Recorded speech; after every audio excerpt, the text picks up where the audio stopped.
My name is Sandy Ruckstuhl. I teach a class in water and conflict at the Institute for Conflict Analysis and Resolution at George Mason University in Arlington, Virginia.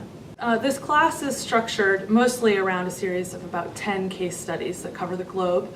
We look at issues of conflict around certain bodies of water and cooperation, trying to emphasize not just what so much of the popular literature focuses on, which these dynamics of water conflict or water wars, but in addition to that, looking at the different possibilities for peace building through dealing with environmental problems.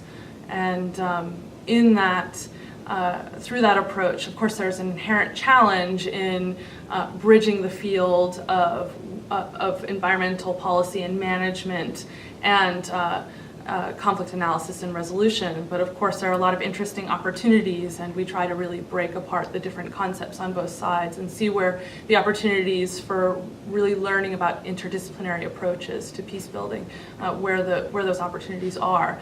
And we do that by bringing in specialists who've been working in this field in these different countries on these issues, and have them speak about their particular interests and their experiences. Different cases look at different levels. We look, for example, at the case of Israel and the Palestinians and the water problems in that region. So that's sort of an international conflict, we can call it.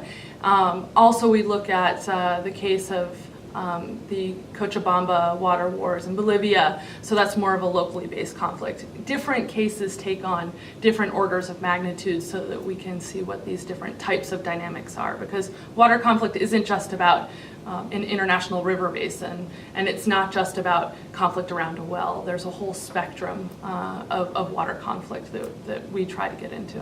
A lot of the students come into the class thinking more with a human rights frame around the right to water. And what I try to bring out in the class material is that this discussion is much broader than a debate around rights. That there are all sorts of dimensions to water conflict, water management, that have to do with different levels of governance, different physical challenges in dealing with the resource, different cultural contexts. There are all sorts of factors that are at play when we talk about an issue like water conflict and water cooperation. And therefore, I do try to break away from that sort of discussion that focuses a lot on rights and right to water.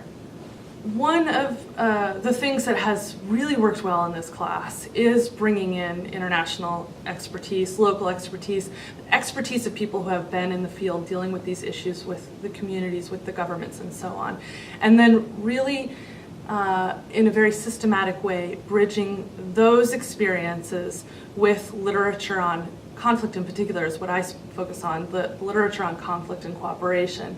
And really, structuring questions for the students that look at what are the risks, what are the conflict risks, what are the risks of conflict escalation in these particular environments, what are the opportunities for peace building, and that doesn't just have to do with engaging communities, but really has to do with dealing at multiple levels of society, dealing with the physicalities of these environmental dilemmas, and really trying to broaden the view of what peace building is.